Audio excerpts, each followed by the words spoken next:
রান্নার জন্য আমি এখানে পেঁয়াজ আলু কুচি করে নিয়েছি। দেখেন আমার নাতিনের ছোট ছোট হাত দিয়ে আমার সাথে কাজ করতেছে। এটাই আগামী দিনের ভবিষ্যৎ। মেয়েরা সবসময় রান্না বাড়া নিয়ে ব্যস্ত থাকবে, এটাই বাস্তব। আমার নাতিনের ভিডিও কিন্তু আপনারা অনেক দেখেন। বলো কিছু বলো। হ্যাঁ, তুমি রান্না করতে পারো? দেখেন পানি ছানতেছে, নাক দিয়ে পানি পড়ে ঠান্ডার সময়, তাও দুষ্টুমিরা ছাড়ে না। ওই দেখেন ছোট ছোট হাত দিয়ে কত সুন্দর করে আলু একটা একটা করে উঠাইতেছে। দেখেন মাশাআল্লাহ বলতে ভুলবেন না। হয়েছে হয়েছে? আর না? আচ্ছা ঠিক আছে, আর পানি ছানা লাগবো না। হয়েছে, আর নাই, যাও। কামলিগিরি দেখায়, যাও। হয়েছে, যাও যাও বোনে যাও। ওই যে দাদা ডাকে, যাও। হ্যাঁ রে, উফ, যাও যাও যাও। এর মধ্যে একটা কিছু বয় তেল তো একটু গরম হয়।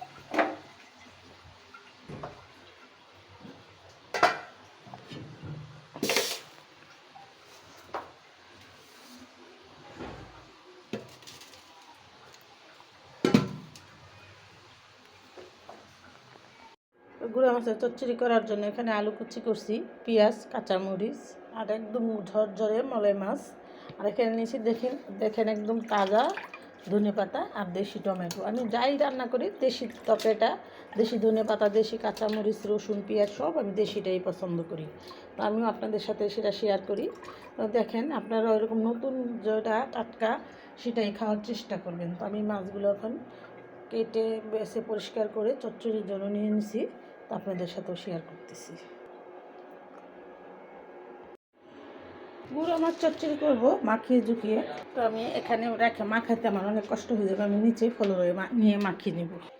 গুঁড়ো মাছ চচ্চড়ি করলে আগে পেঁয়াজগুলো আমি এখানে কড়াইতে দিয়ে দিব আলু কুচি, দিব কাঁচামরিচ।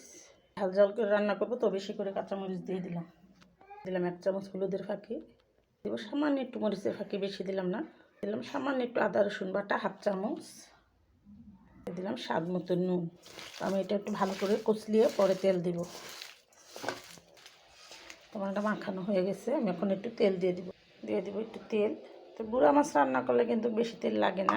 আমার মা চাচিরা যেভাবে রান্না করতো আমি সেইভাবেই রান্না করি, অল্প তেল দিয়ে অল্প মশলা দিয়ে রান্না করি। আর সেই ভিডিওই আপনাদের সাথে শেয়ার করি। আমি ঘরে প্রতিদিন যেটা খাই সেটাই আপনাদের সাথে শেয়ার করি। তো হয়ে গেল, আমি এখন গুঁড়া মাছগুলো দিয়ে দিব। এখানে সবগুলো গুঁড়া মাছ আমি দিয়ে দিলাম এখানে। তো আমি এখন দিব টমেটো।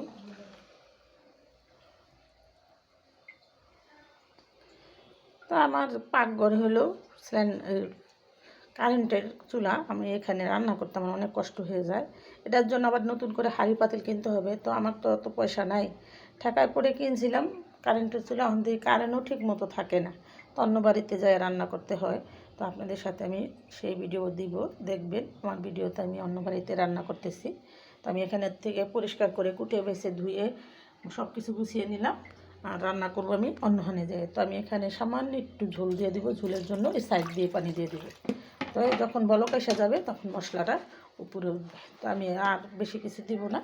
তো কীভাবে গুঁড়া মাছ চচ্চড়ি করতে হয় সেটা আপনাদের সাথে শেয়ার করলাম, দেখতে থাকুন। ধন্যপাতা কাঁচামরিচটা আমি পরে দিব, এটা রেখে দিলাম। তো গুঁড়া মাছের চচ্চড়িটা এখানে আমার চচ্চড়ি বলক এসে গেছে, আপনাদের সাথে শেয়ার করলাম কীভাবে এটি মশলা দিয়ে দিলাম। তো আমি রান্না করতেছি অন্য বাসায়, সেটাও আপনাদের সাথে শেয়ার করতেছি। এখন বাইরের পরিবেশটা আপনাদের সাথে শেয়ার করব।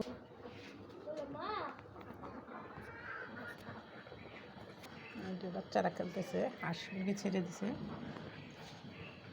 গ্রামের পরিবেশ। তরকারিতে আমি ধনেপাতাটা দিয়ে দিব, দিয়ে আমি আরও 10 মিনিট রান্না করব আর আপনাদের সাথে শেয়ার করব। তো আমি যাই কিছু করি আপনাদের সাথে শেয়ার করি। দেখেন গুঁড়া মাছটা একদম চচ্চড়ি করব। চচ্চড়ি হতো একটু ঝোল মাখো মাখো ঝোল থাকবে, এটাকে বলি চচ্চড়ি। আর যেটা পোড়া পোড়া সেটারে আমরা বলি পোড়া পোড়া, আর অন্য অন্য দেশে বলে।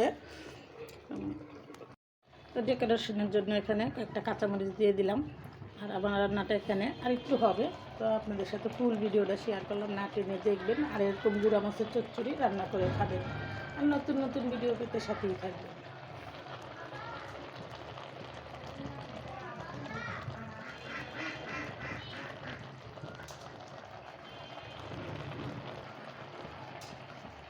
পরিবেশ আর গ্রামের রান্না বাড়া দেখতে কিন্তু সবারই ভালো লাগে।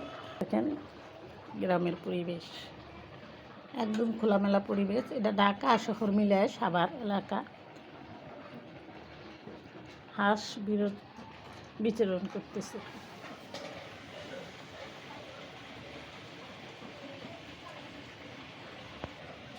সাথে বিড়াল, এটা পালিত বিড়াল।